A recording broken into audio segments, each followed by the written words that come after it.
Welcome to the deep dive. Tonight, we're not dealing with statistics or history books. We are stepping into the shadows. We're going deep into a story about a place most people would just drive by without a second thought.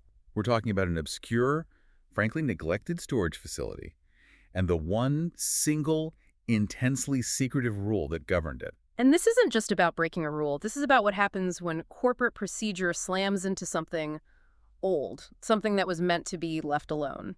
Our mission tonight is to unpack the mystery of Unit 103. We're going to trace its impossible lease, understand the bizarre phenomena it started to generate, and reveal the real job at this facility. It's not maintenance. No, it's something much, much darker. And to really get it, you have to picture this place. It's a concrete box right on the edge of town, tucked next to this foul-smelling drainage canal. Oh, the atmosphere is key. Flickering lights, that constant low hum, a sense of total neglect. And our narrator, he shows up for his first day thinking it's a simple job. Lock the gates, walk the rows, the usual stuff. Exactly. But he's immediately faced with this glaring exception. One absolute unwritten rule that's passed down in silence. Don't mess with Unit 103. And it stands out, doesn't it? It's got this old, heavy, rusted padlock on it, something that looks like it belongs in a museum. Right. And in the system, it's just flagged, do not access. Right. Simple as that. But the first real sign that something's deeply wrong here is the money. The payment paradox. That's it. Unit 103 is never opened. No one is ever seen going near it. And yet the payment never, ever fails. And we're not talking about a credit card on file. This is cash, always the exact amount. Sometimes not even in an envelope, just crumpled bills, no return address. But every month, the ledger gets marked, paid in full. It's untraceable. Perpetual. And the weirdest part, the record suggests this has been happening for longer than the building has even existed. That's the detail that breaks your brain. It's not a transaction. It feels more like an offering, an anomaly that's been institutionalized for generations. An institution that demands silence. You'd think a manager would be desperate to see what's inside a unit that's been paid for in cash for that long. But that curiosity, it gets shut down fast, at least at first. It takes something really mundane to force the issue. Corporate bureaucracy. Always. An email comes down from head office, a new mandate. They need visual confirmation and inventory checks for all units. No exceptions. So our narrator, trying to be the good employee, he takes the list to his manager and asks the obvious question, what do we do about 103? And the manager's response is, it's not anger, it's fear. He just says, skip it, don't log it, just trust me on this. A warning, not an order. It's a genuine, guttural warning. And if that wasn't enough, the narrator makes a mistake of bringing it up in the break room. Oh, no. Yeah, he doesn't even ask a question. He just says the number, 103. Mm. And his coworker, who's in the middle of eating a sandwich, just freezes. Stops eating. Stops dead. Stares at him. Then, without a word, packs up his lunch, gets up, and leaves.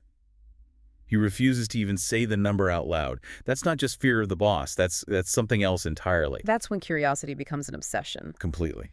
The question changes from why to when. And the moment he starts paying attention, really looking at Unit 103, the facility starts to look back. The physical clues start appearing. Tiny things at first. Fresh scratches on that ancient padlock. But no one has the keys, not even the manager. So what's scratching it? The building itself starts to react too, right? Right around that unit, the lights in that specific hallway start shorting out over and over. Maintenance fixes them. And a day later, they're dead again. Just in that section. And the most unsettling part is what happens to him, the time distortion. He starts losing time, just zoning out. He'll come to and realize he's been standing in the hallway for 20, maybe 30 minutes, just staring at the door to 103. It's like it was pulling him in, demanding his attention. And then he finds something physical, something that proves it's not just an empty room. He finds these dry, fibrous little pieces wedged under the door. What were they? He couldn't tell. They weren't wood, not plastic, definitely not organic, just material. He sweeps them up and flushes them, but he never forgot that. Something was inside, and it was shedding. Something was trying to get out.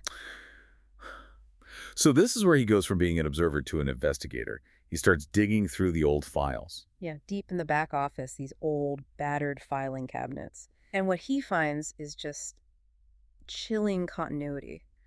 Decades of brittle, yellowed records, all confirming that Unit 103 has always been there. Supporting that theory that it's older than the building, like the building was constructed around it. It feels like an anchor point, doesn't it? And the leases themselves are just impossible documents. Tell me about the names on them, the signatories. They're not people. The leases are signed by dissolved LLCs, banks that went under 50 years ago, things that legally don't exist anymore. And yet the cash keeps showing up every month. Every month. And the signatures. They're not even handwriting. Some are just jagged scrolls, others are weird symbols. Like something was trying to mimic a human signature but couldn't quite get it right. And there was one that really stood out. Oh yeah. One signature was in this thick red ink. And it hadn't just smudged the page. It had bled straight through. Through 3 or 4 pages beneath it. A permanent dark red stain on the ledger. It was like something living had signed its own name. And all this time, the atmosphere around the unit is getting worse. The other employees are starting to notice things. They're complaining about sounds, scratching sounds, and a steady, rhythmic knocking coming from inside 103. What does management say? The same old thing. It's rats. And then, don't ask again.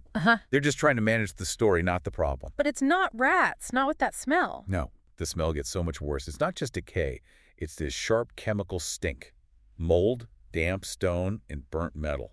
The smell of a tomb that's been disturbed. You also mentioned the dust patterns on the floor. Yeah, this is so strange. The grime on the concrete is swept into these weird spirals, and there are these smears on the floor that lead to the door frame, but never away from it. As if something is pressing itself against the door from the inside, testing it. It's a boundary under stress.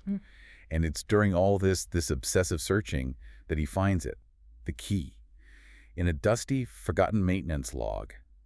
The last entry. What did it say? It was written in these shaky block letters. It said, it's not what's in there, it's what it thinks it's keeping out.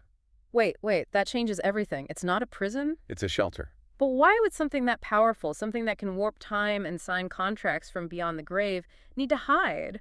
What is it hiding from? That's the terrifying insight he has. The rule, don't mess with 103. It wasn't for their safety. It was to keep the thing inside undisturbed. Unobserved. So containment was achieved through neglect. Exactly. And the moment he started paying attention, staring at the door, digging through files, he was giving it shape. He was giving it weight. His obsession was the trigger. Yeah. And with that realization, he knows he has to act. He understands that his own curiosity is making everything worse. He has to see what's inside. So he gets the bolt cutters. He gets the bolt cutters. Yeah. Walks down that quiet, humming hallway right to 103. And the actual moment of the breach, it's an anticlimax. The lock just snaps. Snaps right off, almost like he was waiting for him. He throws the door open, expecting, I don't know, a monster, a void, something terrible. And there's nothing. Nothing. The unit is completely empty. Just dust. Except for one single object. Yeah. A plain wooden chair sitting in the middle of the room facing the back wall. A prop. It was a setup. But the real horror wasn't what was inside. It was what happened next. Right. Because when he tried to close the door, to put the lock back on and pretend it never happened, he couldn't. The frame was warped. Bent just slightly outward, as if from years of quiet, constant pressure from the inside. The door wouldn't seal anymore. It left a half-inch gap. The containment was broken. And that tiny gap was all it took. That gap was a floodgate. Within a week, the whole facility starts coming apart at the seams. Other units start unlocking themselves. Not broken into, just open. Just ajar. Padlocks hanging loose. It was spreading. And the things they found inside those units, it's impossible physics. Old TVs, sealed away for years, were warm to the touch. Lights blinking with no power. Food on tables that should have rotted years ago was perfectly fresh. It's temporal distortion. Time itself was breaking down around the thresholds of those units. Watches would slow down, phones would die. Whatever was being held in by 103 was a regulator. And now the pressure was gone. And management's reaction. Publicly, oh, it's just unit shift, blocks fail. Yeah. But then they sent a maintenance guy to go around and meticulously relock every single affected door. But he doesn't touch 103. He avoids it completely. They'll patch the leaks, but they absolutely will not touch the source of the rupture. So the new rule is clear. Ignore it, and it's quiet. Pay attention to it. And reality starts to tear. His attention made it restless. It made it stretch. And he desperately tries to fix what he broke. He brings in new locks, industrial-grade ones, tries to reinforce the frame. But nothing works. Nothing. The door just keeps bending itself open again. Not with a bang, but this slow, quiet, relentless pressure. And that's when he gets the summons. to the manager's office. Yeah. The scene is just so unnerving. The only lights on are in the hallway. The manager is sitting there in the dark with a single manila folder on his desk, and he says it. You broke into 103. You tried to fix something you don't understand. And he confirms the whole theory. The whole horrifying thing. Ignoring it keeps it quiet, he says, like a dog that forgets to bark if no one is around. Your obsession made it stretch. And this isn't a firing. This is a promotion. A truly sinister promotion. He slides a new set of keys across the desk, heavier keys, and he tells him the truth. This place doesn't exist to store junk. It exists to hold things in, and 103 is just the oldest one. The job is containment. And the manila folder proves it. It's a list of all the previous caretakers, and next to every name is the same note. Reassigned containment oversight. No resignation, no severance, just reassigned. The choice is laid out for him. It's not really a choice. You either lock the doors, the manager tells him, or you join what's behind them. And the manager himself is the proof. He looks young, but he's not. The narrator looks at him under that dim light and sees it. The age is eroded onto him, a physical stiffness. The job ages you in dog years. And now our narrator is trapped in that same cycle. He's the new manager. His only job is to walk the rows and close the doors that keep popping open. He knows that if he fails, if one opens, The others follow. and so that becomes his life. A cold, repetitive cycle. He watches himself get older, stiffer. The years just start to blur into one long shift of locking doors. The job is a life sentence, a lonely vigil. But the cycle, it's designed to be passed on. The facility always needs a new caretaker. A new sacrifice. And that's the final chilling moment. A new hire arrives. Quiet. Observant. And soon enough, the narrator sees him lingering down the hallway, Near 103. running his fingertips along the frame of the still warped door. He has that same look of curiosity that the narrator once had. The same obsession. And the narrator knows what he has to do. It's his turn to be the manager. It's his final test. He hands the new kid the clipboard and repeats the same words that were once said to him. The same warning he ignored. Don't bother with 103, just keep the doors locked.